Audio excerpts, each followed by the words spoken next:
Boa noite. Começando mais um Poder e Política, nessa tarde calorosa de sexta-feira. Não está fácil o calor em Foz. Hoje a conversa aqui promete. É um tema atualíssimo. Nós vamos falar basicamente do sistema prisional brasileiro. Todos sabem, há coisa de 10 dias aí, explodiu. A mídia não para de pautar. É o assunto recorrente, essas rebeliões que aconteceram no Amazonas e, na sequência, em Roraima.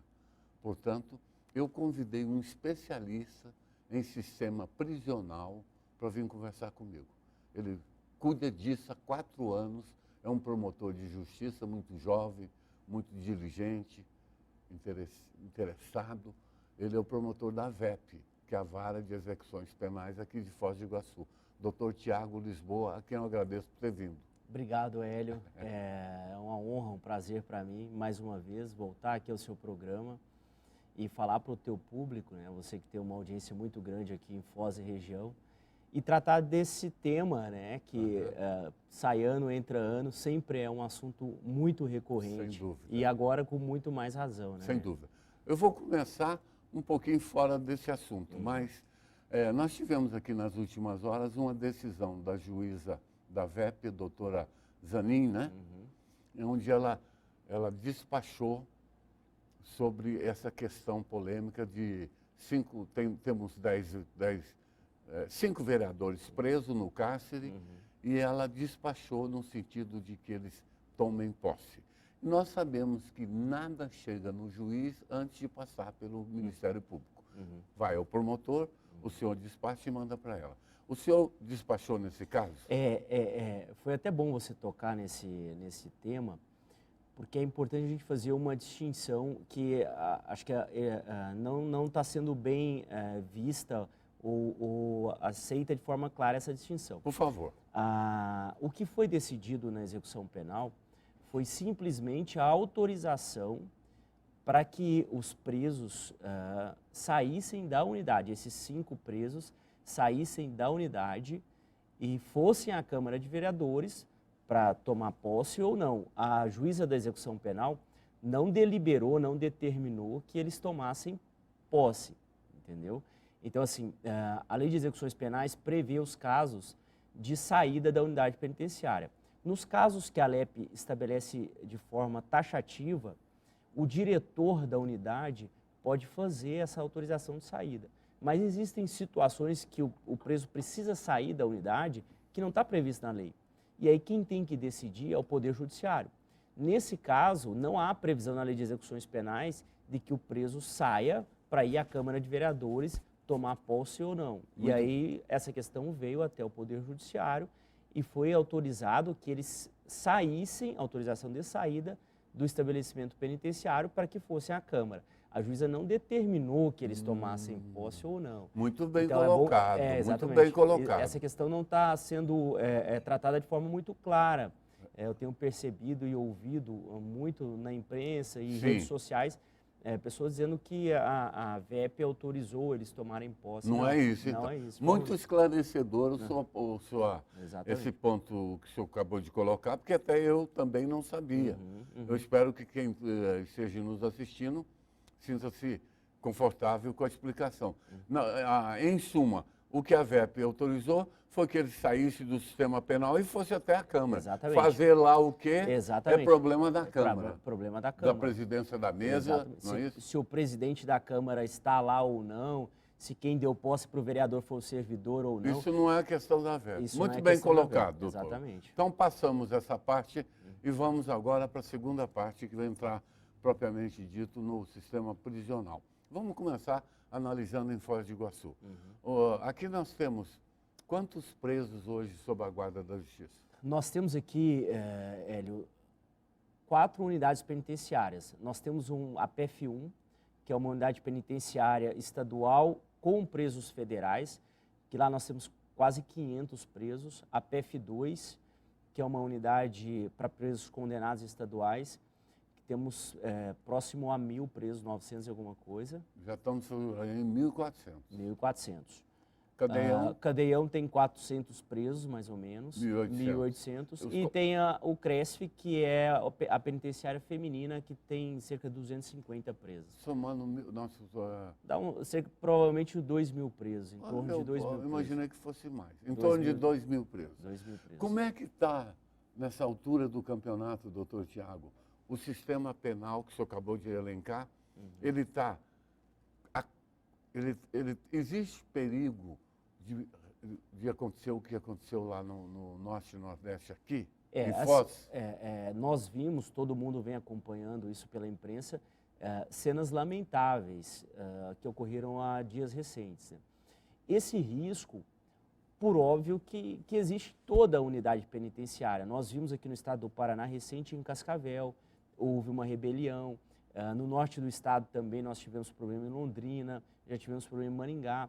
Foz do Iguaçu tem sido uma exceção, porque faz tempo que não há uma rebelião aqui em Foz do Iguaçu. Desde quando eu cheguei, por exemplo, há 4 anos atrás, nós não enfrentamos nada parecido com o que outras unidades penitenciárias do estado enfrentaram.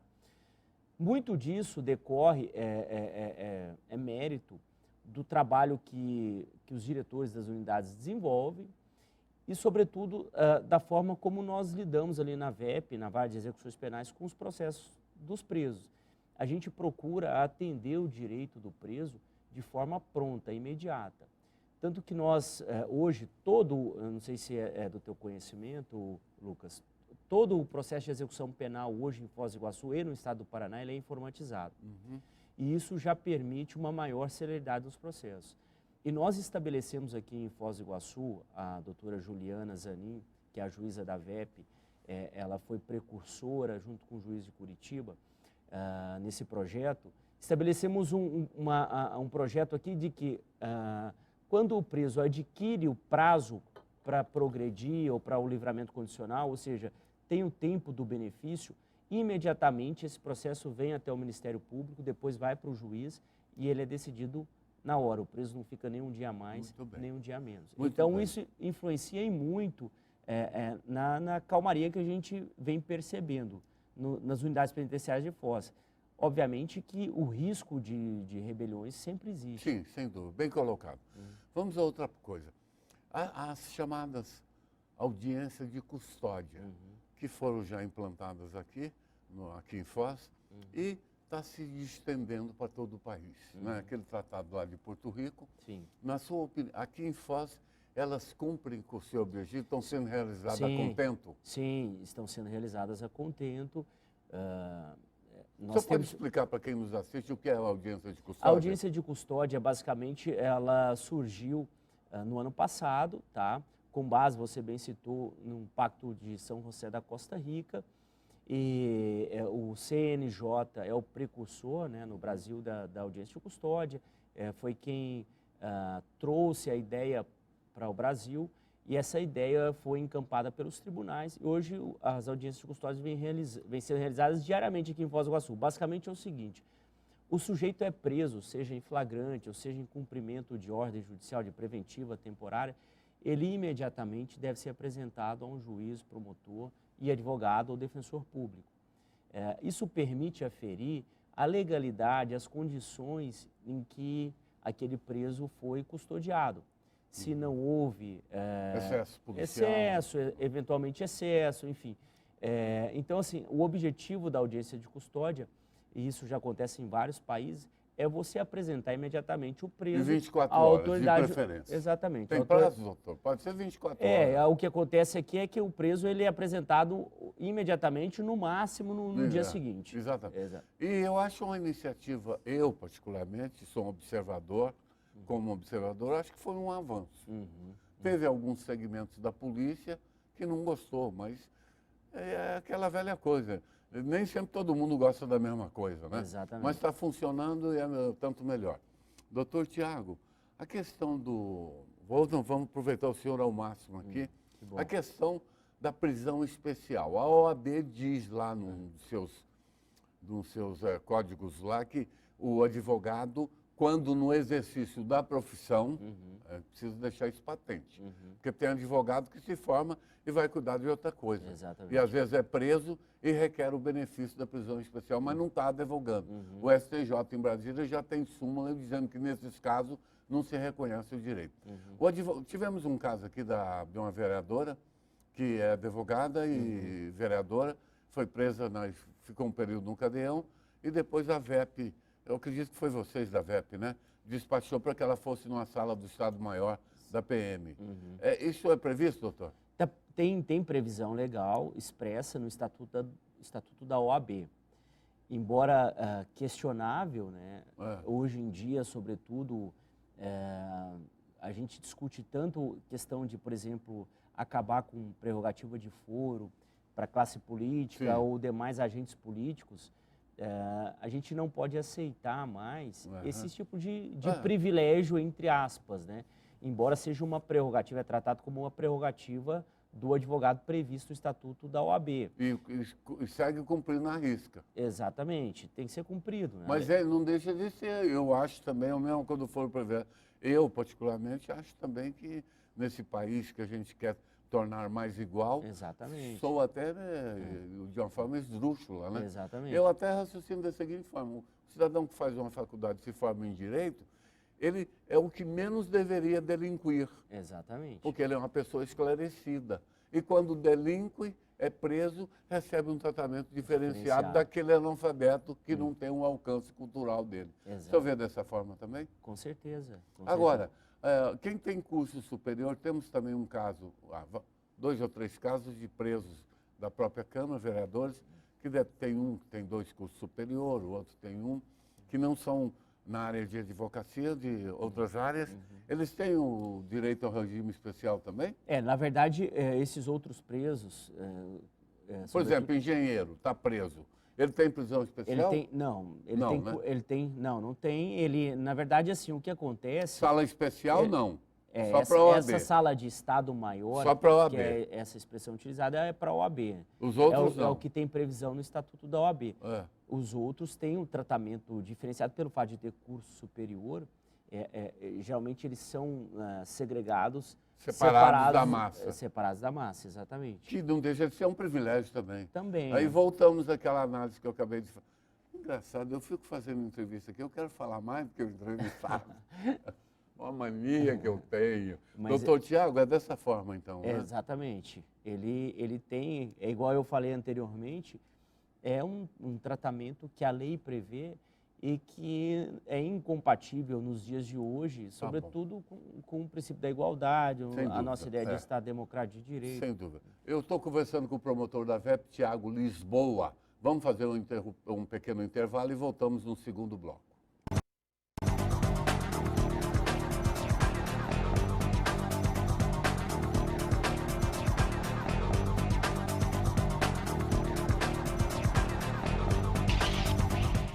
Voltamos aqui com o promotor da VEP, Tiago Lisboa. Doutor Tiago, vamos entrar agora na seara nacional.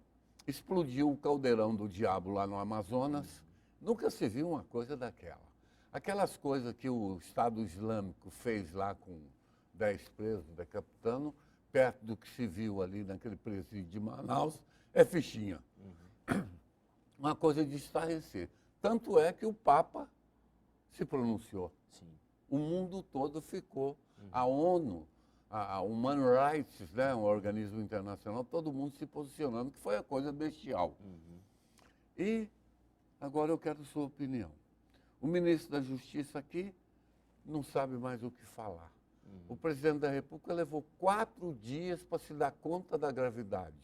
E quando falou um monte de besteira também, para variar. Nossos políticos.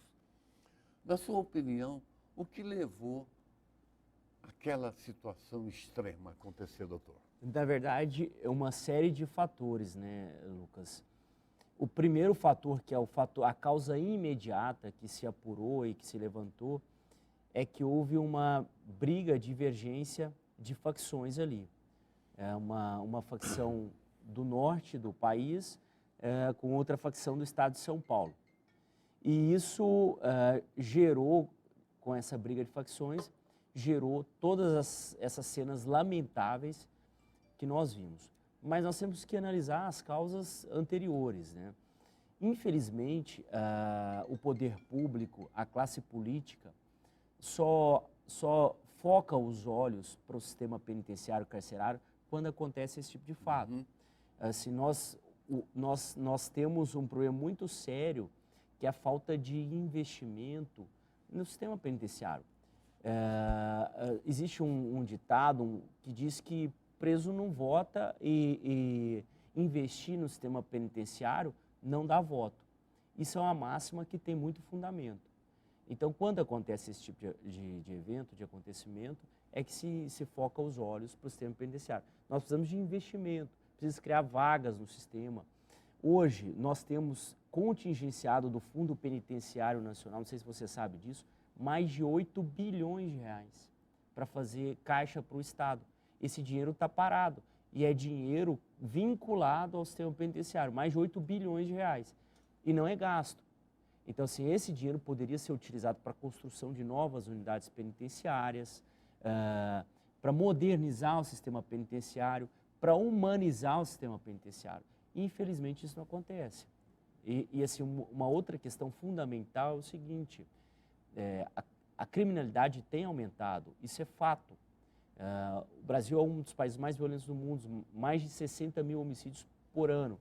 Então, assim, por mais que se construam unidades penitenciárias e presídios, nós temos que combater, atacar as causas da criminalidade. Isso é fundamental. Então, são vários fatores que influenciam para que chegássemos aonde chegamos, infelizmente. Vou perguntar mais um dado. Nesse episódio lá no Norte e Nordeste, ficou constatado que dos presos que morreram, 41% eram presos provisórios. Olha só, que dado assustador. 41% provisórios, ou seja, ainda não tinham sido julgados e nem condenados. E, na sequência, que aconteceu tudo isso, começa o pessoal correr atrás do prejuízo. Leia-se, governo federal.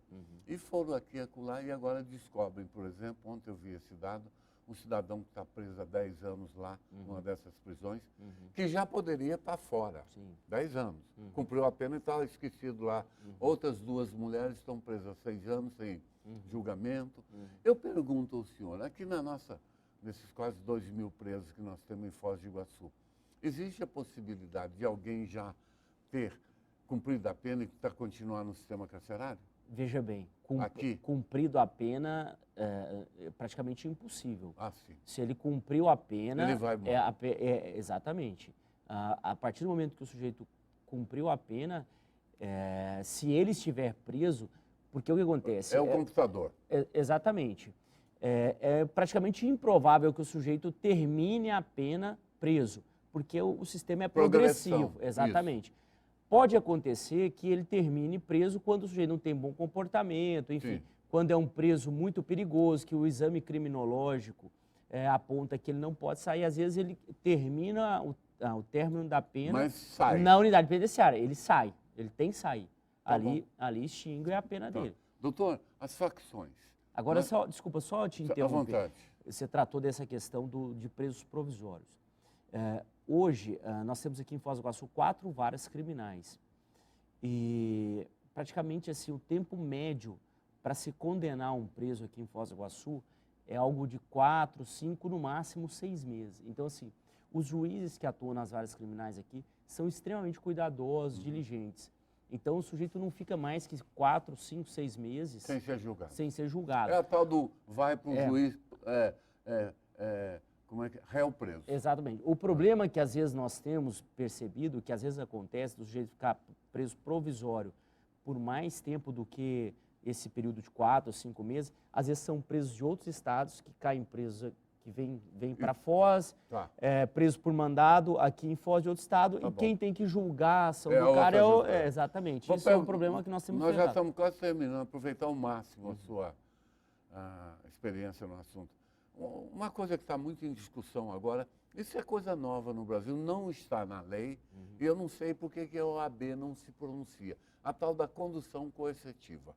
Muito usada agora, depois da Lava Jato, né? Que os policiais já chegam 6 horas da manhã na casa do cidadão, acordam-no, fazem uma busca e apreensão, se tiver determinado, e o conduzem para depor. Aham. Eu confesso, na idade que eu estou, não conhecia isso. E isso está sendo muito feito no âmbito federal. Inclusive aqui em Foz, nessa Operação Pecúlio e lá na Lava Jato.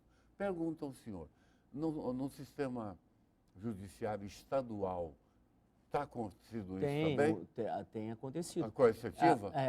A condução coercitiva, os tribunais superiores já em diversas oportunidades de analisar a condução coercitiva, já reconheceram a legalidade e constitucionalidade. Mas não tá STJ, na lei. STF, mas de acordo com a interpretação do Código de Processo Penal, eles reconhecem a legalidade. Ah, é? Aham.